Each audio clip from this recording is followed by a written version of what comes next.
కడప జిల్లా జమ్మలమడుగు ప్రాంతంలో చిరుతల సంచారం స్థానికులను భయభ్రాంతులకు గురిచేస్తుంది. కూడలతో కలిసి జనవాసాల్లోకి వచ్చి వేట సాగిస్తున్న ఘటనలు ఆందోళన కలిగిస్తున్నాయి. గండికోట సమీపంలో మేకల మందపై చిరుతలు దాడి చేశాయి. రంగనాథ స్వామి ఆలయం వెనుక ఉన్న పెద్దకరింకోట వద్ద ఈ ఘటన చోటు చేసుకుంది. ఒక్కసారిగా 4 చిరుతలు దాడి చేయడంతో 2 మేకలు మృతి చెందగా మరో 2 మేకలకు తీవ్ర గాయాలయ్యాయి. 2 మేకలను నోట కరుచుకొని అటవీలోకి తీసుకెళ్లాయి. అయితే ఈ ఘటనతో పశువుల కాపర్లు ప్రారంభయంతో పరుగులు తీశారు. సమాచారం అందుకున్న ముద్దనూరు అటవీ రేంజర్ ఘటనా స్థలాన్ని పరిశీలించారు. వేసవి తీవ్రత కారణంగా అడవుల్లో ఆహారం, నీటి కొరత ఏర్పడడంతో క్రూర మృగాలు జనవాసాల వైపు వస్తున్నట్లు అధికారులు భావిస్తున్నారు. చిరుతల సంచారంపై అటవీ శాఖ ప్రత్యేక నిఘా ఏర్పాటు చేసి స్థానికులకు అప్రమత్తంగా ఉండాలని సూచించింది.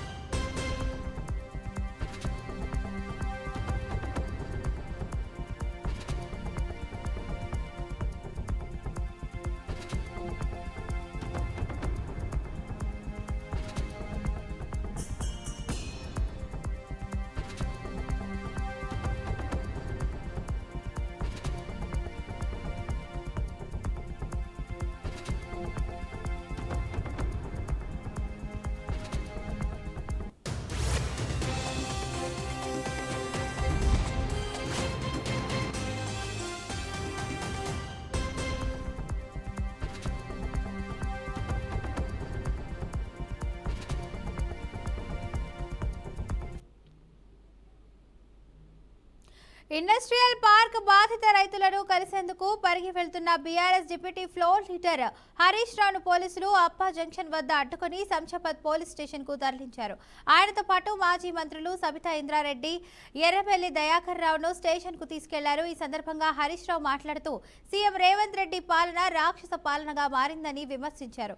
పరిగిలో అన్యాయానికి గురైన రైతులకు భరోసా ఇవ్వడానికి వెళ్తున్న మమ్మల్ని అడ్డుకొని అన్యాయంగా అరెస్టులు చేస్తున్నారని మండిపడ్డారు.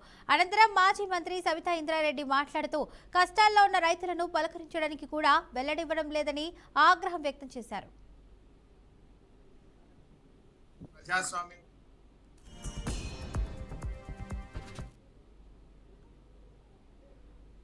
ఏడో గ్యారెంటీ ప్రజాస్వామ్య హక్కు మీకు కల్పిస్తామని ఆ రోజు చెప్పారు.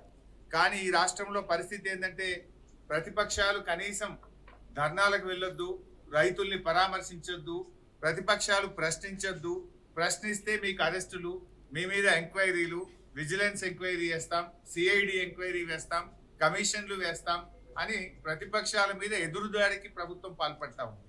అంటే ఈ ప్రభుత్వ పనితీరు ఎట్లా ఉందంటే మొన్న అసెంబ్లీలో కాంగ్రెస్ ప్రభుత్వం చేసిన స్కాములు బయట పెడితే అసెంబ్లీ నుంచి మమ్మల్ని సస్పెండ్ చేశారు.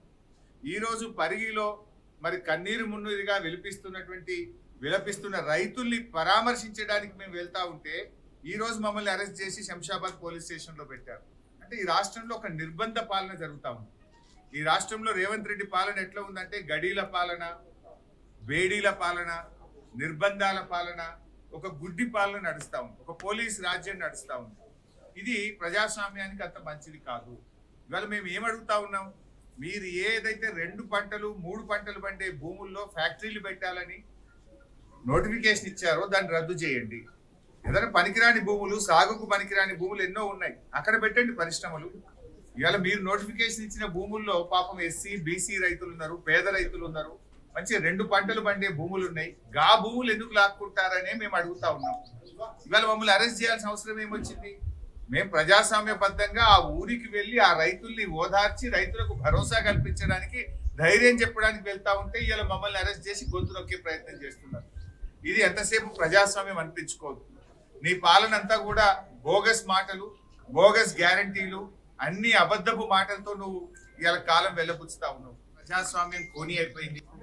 ఎవరైనా వెళ్తారు, లేకపోతే లోకల్ శాసనసభ్యులు వెళ్తారు, భరోసా కల్పిస్తారు రైతులకి ఆలోచించి కొన్ని రోజులు వెయిట్ చేసి 2-3 డేస్ బ్యాక్ వెళ్ళి కలిస్తే వాళ్ళు కన్నీరు మున్నీరు ఏడుస్తా ఉన్నారు. అక్కడ రైతులు మేము 3 పంటలు పండించుకుంటాం, ఇది తప్ప మాకు ఇంకెక్కడ లేదు, మేము రోడ్ మీద పడిపోతాం, ఒక్కొక్కరికి ఎకరా 2 ఎకరాలే ఉంది, ఇది తీసుకుంటే మేము ఎక్కడ బ్రతకాలి, మేము అందరం చావాల్సిందే అనే లెవెల్ ఏడుస్తా ఉంటే వాళ్ళందరికీ భరోసా కల్పించి బీఆర్ఎస్ పార్టీ తరఫున హరీష్ రావు గారు వస్తారని చెప్పి రావడం జరిగింది. ఈ రోజు వాళ్ళకు ఒక అక్కడున్న రైతులకందరికి భరోసా కల్పించే ప్రయత్నాలు ఈరోజు జరుగుతున్న సందర్భంలో ఉదయం 6 గంటల నుండి మా ఇంటి దగ్గర పోలీసుని పెట్టేసి ఈరోజు పోతూ ఉంటే మధ్యలో మమ్మల్ని అరెస్ట్ చేసి ఇక్కడ శంషాబాద్ పోలీస్ స్టేషన్లో పెట్టడం జరిగింది.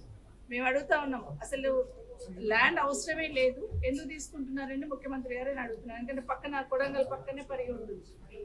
ఈ 2 గ్రామాలే కాకుండా ఆ రోజు ఇంకొక పక్కనున్న గ్రామాలు కూడా, పక్కనున్న ఒక 3 గ్రామాలు కూడా వాళ్ళొక 1200 ఎకరాల ల్యాండ్ అక్వైర్ చేయడానికి, అందులో పట్టా ల్యాండ్ వాళ్ళదైతే కంప్లీట్ పట్టా ల్యాండ్. అప్పటికి ఆ రైతులందరూ కూడా మళ్ళీ నా దగ్గరికి వచ్చి మా ల్యాండ్స్ కూడా అక్వైర్ చేస్తున్నారు, మా 3 గ్రామాలు దోమ మండల్లో అక్వైర్ చేస్తున్నాను వస్తే వాళ్ళకు కూడా చెప్పాను, మీరు ధైర్యంగా ఉండండి, మళ్ళీ మేము వచ్చి మాట్లాడతామని చెప్పడం జరిగింది. రైతులను కలిసి మాట్లాడడం నేరమా? మేమేం రోడ్ల మీద ధర్నా చేయట్లేదు, కొన్ని పరిగి మెయిన్ రోడ్ మీద చేయట్లేదు, పరిగి 10 కిలోమీటర్స్ దూరంలో ఉన్న గ్రామంలో వెళ్ళి గ్రామంలో ఉన్న రైతులకు భరోసా కల్పించడం కూడా ఈ రాష్ట్ర ప్రభుత్వం తప్పని భావిస్తూ మధ్యలో అడ్డుకొని మమ్మల్ని అందరినీ హరీష్ రావు గారిని, అదేవిధంగా దయాకర్ రావు గారిని, వెంకటేష్ రెడ్డి ఎక్స్ ఎమ్మెల్యే గారు, అదేవిధంగా దివాకర్ రావు గారు ఎక్స్ ఎమ్మెల్యే గారు అందరం పోతా ఉంటే, షాద్ నగర్ ఎక్స్ ఎమ్మెల్యే గారు వెళ్తుంటే అందరినీ అరెస్ట్ చేసి తీసుకొచ్చారు. నిన్ననే మాట్లాడి ఒక 24 గంటలు కూడా కాలేదు, మేము ఎవరిని అరెస్ట్ చేస్తలేము, ప్రతిపక్షాలలో మాటలను గౌరవిస్తున్నాము అని మాట్లాడిన సందర్భంలో 24 గంటలు కాకముందే మా దగ్గరికి పోలీసులు పంపించి ఈరోజు ఆపేస్తున్నారు.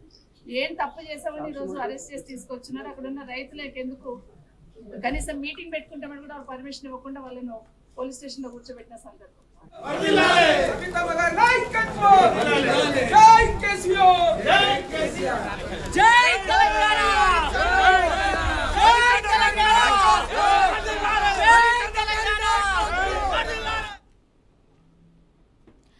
ఆక్రమణల పేరిట అర్ధరాత్రి కూల్చివేయడం అనేది రామగుండం ఎమ్మెల్యే రాజ్ ఠాకూర్ మక్కన్ సింగ్ కు సాధ్యమవుతుందని పెద్దపల్లి జిల్లా బీఆర్ఎస్ పార్టీ అధ్యక్షుడు రామగుండం మాజీ ఎమ్మెల్యే కోరుకొంటి చందర్ అన్నారు. గోదావరి ఖని ప్రెస్ క్లబ్ లో ఏర్పాటు చేసిన సమావేశంలో ఆయన మాట్లాడుతూ స్థానిక ఎమ్మెల్యేపై తీవ్ర స్థాయిలో ధ్వజమెత్తారు. అధికారం ఉందనే అహంతో 2 ఏళ్ల నుంచి ఇష్టం వచ్చినట్లు కూల్చివేతల పర్వం కొనసాగిస్తున్నారని అన్నారు. కనీసం ముందస్తుగా వ్యాపారులకు ఎలాంటి సమాచారం ఇవ్వడం లేదని పేర్కొన్నారు. నష్టపోయిన వ్యాపారులకు పరిహారం కూడా ఇవ్వలేదన్నారు. కూల్చుడు అనేది రాజ్ ఠాకూర్ మక్కన్ సింగ్ ఎమ్మెల్యే గారితోనే అవుతా ఉన్నది. ఇక్కడ సింగరేణి స్థలం అసలు కూల్చేది ఎవరు? అసలు వాళ్లకు నోటీసులు ఇచ్చిండ్రా? అసలు పిలిచి మాట్లాడిర్రా? ఏదీ లేదు. ఇక్కడ ఇష్ట రాజ్యాంగ అధికారం ఉన్నది కదా, ఏదైనా నేను చెప్పింది నడుస్తుంది, చేసింది అందరు చూస్తారని చెప్పేసి ఇష్టం ఉన్నటువంటి రీతిలో గత 2 ఏళ్ళుగా ఇక్కడ కూల్చివేతల పర్వం నడుస్తూ ఉన్నది. దీన్ని మేము తీవ్రంగా ఖండిస్తూ అనేక సందర్భాలలో డిమాండ్ చేసినా ఇప్పటి వరకు దాని మీద మాత్రం సమాధానం చెప్తలేరు వీళ్ళు. అసలు నష్టపోయినటువంటి వాళ్లకు 1 రూపాయి అయినా నష్టపరిహారం ఇచ్చిందంటే ఇప్పటి వరకు ఇవ్వలేదు. ఈ కూల్చున్నటువంటి వాటి మీద బీఆర్ఎస్ పార్టీ ఇలా తీవ్రంగా దాని మీద వ్యతిరేకిస్తూ ఇలా నిర్వాసితులకు ఏదైతే బాధితులకు అండగా నిలుస్తూ ఉన్నది. వాళ్లకు నష్టపరిహారం తప్పకుండా చెల్లించాలి.